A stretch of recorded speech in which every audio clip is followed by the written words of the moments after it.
왜 합니까? 불법인데.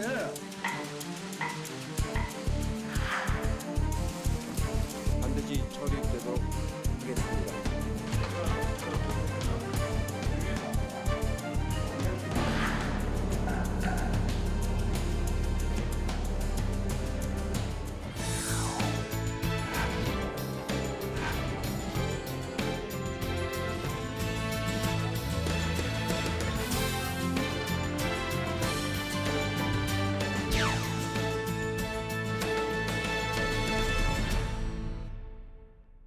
네, 이번 시간 뉴스엔의 파워 인터뷰 코너입니다. 민주당 부동산 대책과 공수처 후속 법안들을 오늘 법사위에서 이렇게 논의를 하고 있는데요. 내일은 또 원래 계획대로라면 본회의를 열어서 법안들을 반드시 처리하겠다 이렇게 강력한 의지를 표명을 했습니다. 통합당은 여당의 입법 독주, 심지어는 독재라는 표현까지 해가면서 반발하고 있는데요. 당분간 경색 국면도 불가피해 보이기도 합니다. 이런 가운데 민주당 전당대회에 나선 당대표에 나선 당권 주자들 당심 공략을 이어가고 있는데요. 국회에 또 법사위원이자 여당 최고위원 경선에 출사표를 던지신 분이죠. 더불어민주당의 신동근 의원님과 함께합니다. 어서 오십시오. 예, 반갑습니다. 기호 1번 신동근 후보입니다. 기호 1번이시군요. 네, 예. 맞습니다. 예. 오늘 또 마침 경선에 바쁘시기도 할 건데 법사위도 있고.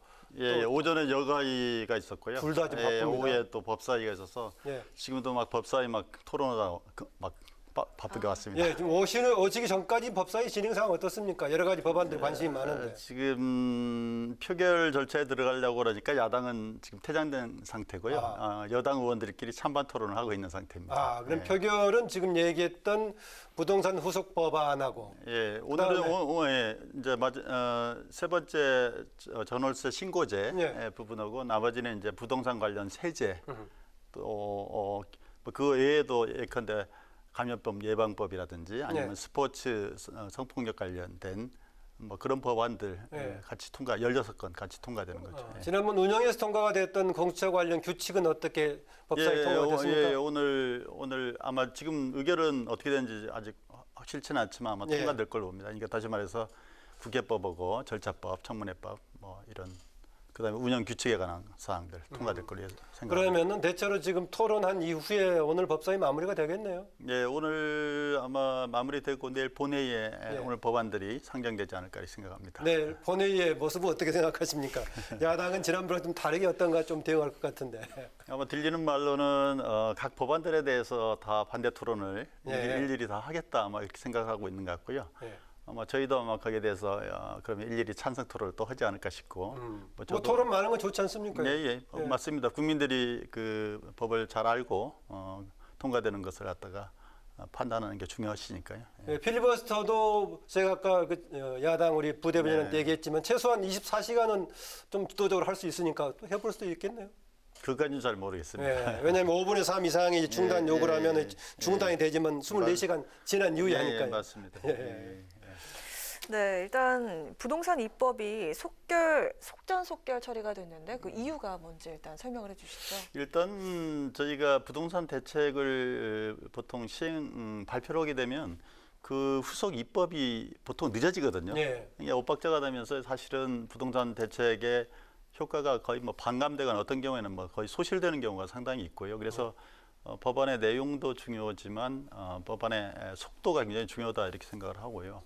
그다음에 이제 이게 졸속으로 됐다고 그럴 때 사실은 이 임대차 3법은 문재인 대통령이 공약이기도 했고 또 네. 국정과제 중에 이렇게 포함이 돼 있습니다. 네. 그래서 그건 학계나 시민사회 의견들을 광범위 수렴을 좀 해왔고요. 일찍 하시지 그랬어요, 20대 때.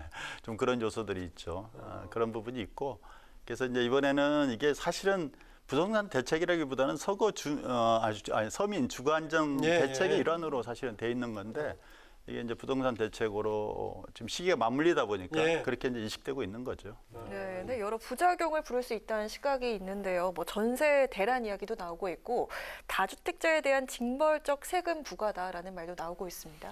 그게 이제 97년 당시에도 노태우 대통령 당시죠. 그때도 그때 유동성이 굉장히 많이 풀리면서 집값이 굉장히 뛰었어요. 그래서 200만 호와 또 당시에 1년 단위 계약을 2년 단위로 만들면서 네, 그랬죠. 당시에 이제 1년 만에 한 18% 정도 올리기도 했죠. 그러나 바로 그 이후에 안정화됐고요. 그러니까 저희가 이제 일부에서 말씀하시는 것처럼 이제 상당히 뭐 나름대로 설득력이 아주 없는 건 아니라고 저는 보는데 일부에서 이제 이 임대차 3법이 통과됨으로써 말하자면 전세가 사라지고 월세로 빠르게 전환될 거다. 그다음에 두 번째는 심지어는 뭐 임대인이 임대 시장에서 아예 집을 뺏길 거다. 뭐 이런 얘기까지 아예 이제 나오는 건데 저는 그것도 이제 지나친 공포를 유발시키는 거다 이렇게 봅니다. 왜 그러냐면 지금 전세로 돈을 받으면 그 돈을 은행에다 넣을 거 아닙니까? 그러면 은행이 초저금리거든요. 그러니까 임대차 3법이 아니더라도 여유가 있는 분들은 사실은 전세보다는 월세를 놓는다고요. 네. 근데 대개 이제 전세를 놓는 분들이 어떤 거냐면 심지어는 이제 강남 3구나 주요 지역조차도 한 70% 정도가 집을 살 때 전세를 끼고 많이 산다고 그래요. 갭 투자가 많고. 예, 그렇죠. 예. 예, 그래서 그분들은 오히려 임대 차익을 임대료를 목적으로 할 것 같으면 월세를 놓죠. 근데 그렇지 않는 게 뭐냐면 결국 부동산 시세 차익을 예. 노리는 분들이 전세금을 많다는 다른 데 또 투자하고 하는 그렇죠. 거예요. 이제 그게 많은 거죠. 그래서 실질적으로 이분들이 그 전세를 갑자기 빼기는 쉽지 않을 거다 이제 이런 생각을 갖고요. 그다음에 또 하나는 이제 뭐 다주택자들이 임대 시장에서 완전히 집을 뺀다. 그러면 그 전세를 내줘야 될까요? 전세금을 내줘야 될 거 아닙니까? 그럼 전세금 내주고 그걸 그냥 놀릴 수는 없잖아요. 그럼 팔아야 된다는 얘기인데 그럼 팔면 기본적으로 집값이 안정되겠죠, 그죠? 다주택자들이. 예. 그래서 저는 그건 지나친 우려다. 그러니까 물론 그럴 수 있는 일시적으로는 왜냐하면 지금 새로 계약하는 분들은 그러니까 기존에 살다가 계약을 갱신한 분들은 5% 인상률에 제한을 받지만 그렇지 않은 새로 계약되는 분들은 그렇지 않아요 지금 그걸 적용을 받지 않는 맹점이 있습니다 지금 그러다 보니까 그분들이 많지는 않은데 지금 시기에 딱 걸린 분들이 그분들은 상당히 주인들이 많이 올려달라고 할 수 있는 여지가 상당히 있죠. 그 부분들이 아마 사례들이 나오면서 시장이 좀 반응이 과잉되게 반응되고 있지 않나 이런 부분도 있는 것 같습니다. 지금은 이제 우리나라에서 임대차의 중심이 이제 전세 중심으로 돼 있는데 말씀하신 대로 단기적으로는 월세 중심으로 간다면 관련 후속 입법이 불가피하겠네요. 그런 측면도 있는데 저는 그게 단시간 내에 이게 월세로 전환되지는 않을 거라고 봅니다. 이게 실질적으로 최근에 서울시 통계를 보더라도 갑자기 이렇게 월세로 전환되거나 그러지는 않았습니다. 네. 참고로 저도 부주택자고 월세로 살고 있습니다. 네. 진짜입니다 저는. 예. 진짜란 말을 강조하시네. 예, 그 통합당에서 지금 이제 민주당 지금 이제 상임위가 열리기도 전에 임대차 3법 위헌 정부 시스템 이미 처리된 걸 올렸다 해가지고 오늘 보니까는 백혜련 간사에다가 수석 전문위원 포함해가지고 고소를 했습니다. 너무 저는 뭐 너무 이게 정치가 너무 사법화되는 게 아닌가. 너무 고발이 남발되는 거 저는 바람직하지 않다 보는데요. 근데 이제 이게 사실은 해프닝입니다. 제가 전문위원에게 얘기를 들어보니까 수석 전문위원 소명이 말하자면 뭐 저는 전문 용어라서 잘 모르겠습니다만 의안 정부 시스템이 있는데 여기에 대안이라는 표현이 들어가면 전체 회의 의결 전에도 대안 폐기로 이렇게 나타난다고 그래요. 여기에. 그래서 이건 그 말하자면 단순 시스템에 오리고 해프닝이다. 그래서 저는 이거 과도하게 좀 해프닝이라고 얘기하는데 왜 야당은 안 받아들일까요? 그러니까요. 아마 이게 뭐 저희가 이제 강행 처리하는 것에 대해서 아마 반발의 하나가 아닌가, 정치적 행위가 아닌가 이렇게 봅니다. 네, 통합당이 이렇게 여당에 대해서 입법 독재라는 표현까지 써가면서 반발을 하고 있는데 이렇게 독주를 하고 있다, 거대 여당의 횡포다 이렇게 표현을 하는 거에 대해서 어떻게 생각을 하시는지요? 그러니까 저는 아까 이제 말씀드린 것처럼 모든 법을 저희가 이렇게 할 수는 저는 없다 보고요. 이제 부동산 관련 법처럼 이게 굉장히 시기가 중요한 법들이 있지 않습니까? 이제 이런 부분들에 저는 있다 이렇게 생각하고요. 그다음에 저희가 그 굉장히 좀 교훈이 있습니다. 열린우리당 당시에 사실 국민들이 그 당시에 가반의석을 주고 소위 이제 4대 개혁 입법을 추진을 갖다가 또 공언하고 그걸 갖다가 국민들이 요구했음에도 불구하고 사실 제대로 통과 못 시켰거든요. 그래서 결과적으로는 개혁 입법 동력이 급속하게 상실되고 이제 그렇게 됐는데 저는 180석의 국민들이 이제 승리를 유례없이 안겨줬을 때는 저는 개혁 정책 또 민생을 챙기라는 그런 국민의 명령이다 이렇게 보고요. 물론 이제 야당과 협치라든지 또 여당이 절대적으로 교만하거나 자만하면 안 되지만 저는 여당은 어디까지나 좀 성과를 내야 된다. 그러니까 뭐 단호함과 추진력이 있어야지 이게 우물쭈물하다가 이게 뭐 성과를 못 내면 저는 무능함이 오히려 훨씬 더 국민들로부터 여당은 더 비판받을 수 있는 소지가 최근에 많다. 이런 생각을 여당 그렇게 여론이 아주 뭐 좋은 분위기는 아니에요? 예, 그럼요. 왜냐하면 개혁 입법을 추진하는 데 있어서는 그 저항이라든지 또 여러 가지 잡음들이 생길 수밖에 저는 없다 이렇게 봅니다. 이제 예. 그런 부분들은 최소한 물론 시켜야 되고 또 국민과 충분히 소통을 해야 된다고 생각을 합니다. 설득도 있어야 되고 그렇긴 합니다만은 저는 뭐 이건 나중에 성과로서 책임지고 추진하고 성과로서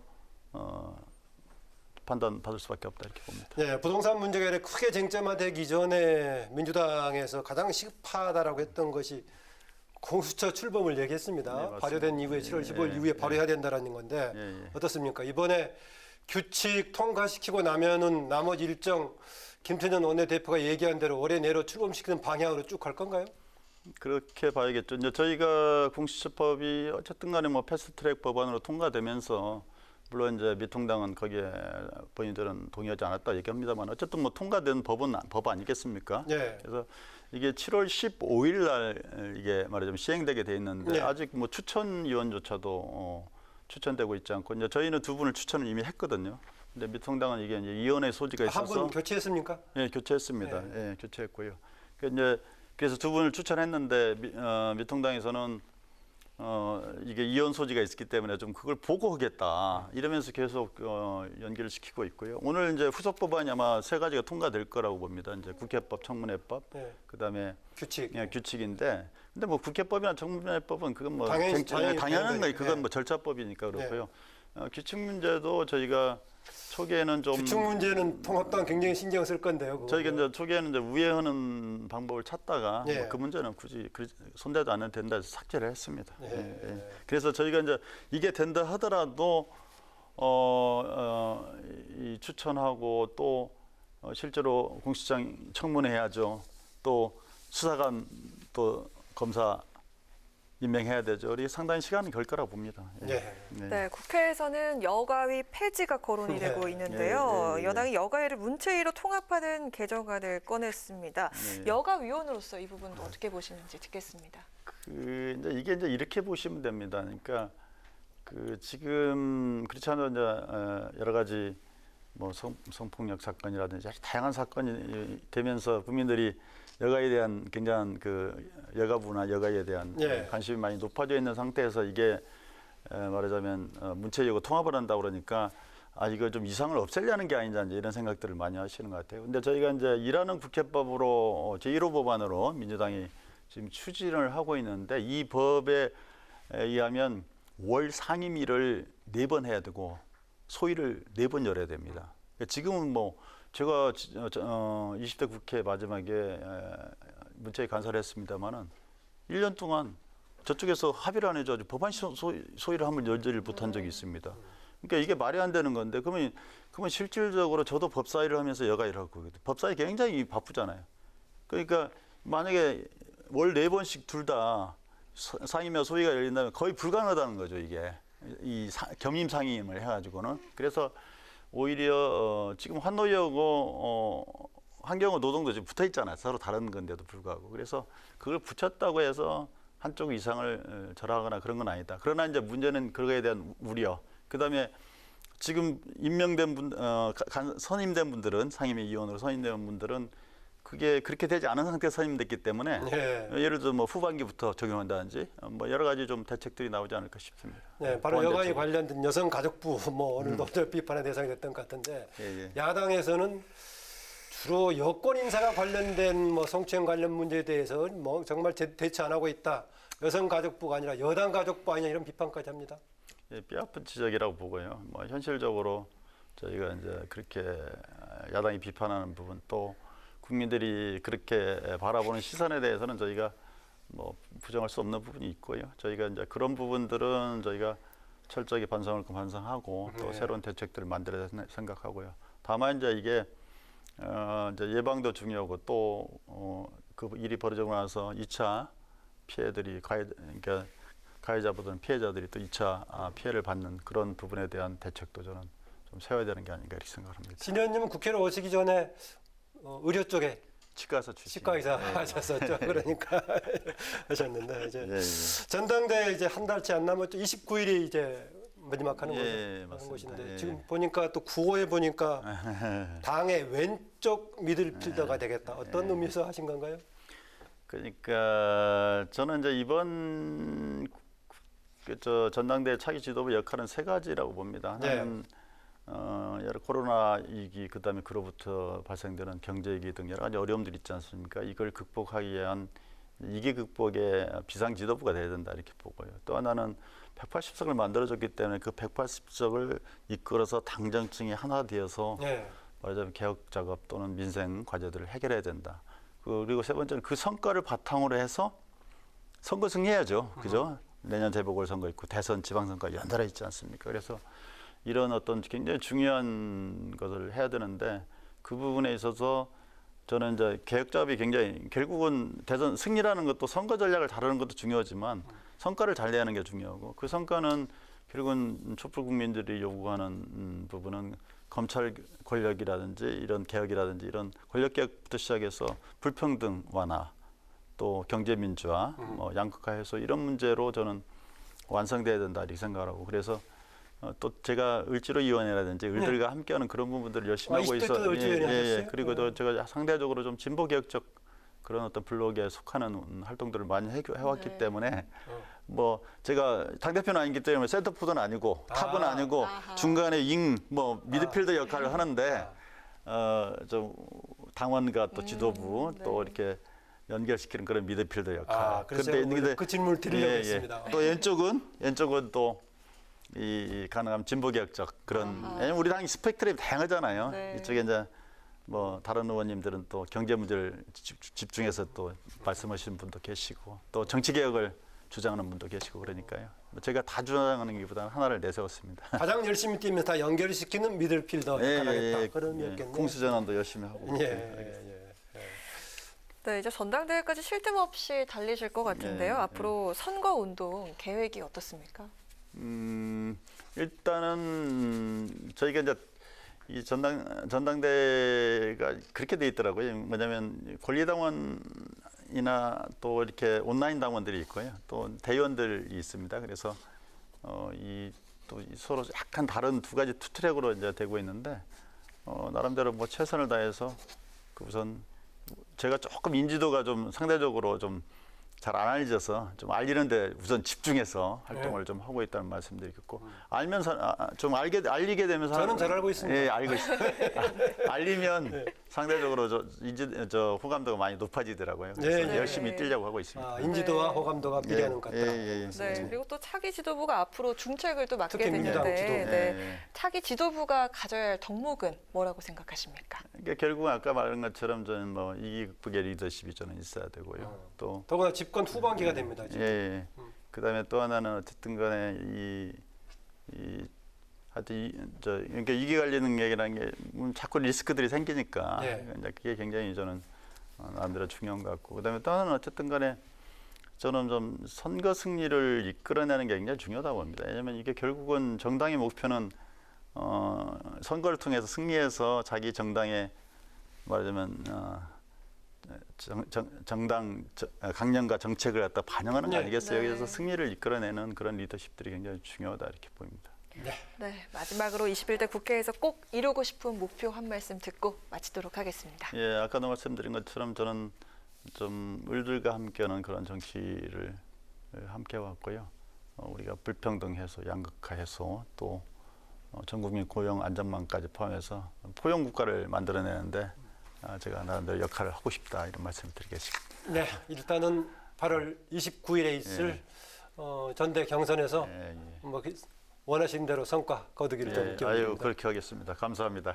오늘 고맙습니다. 예, 고맙습니다.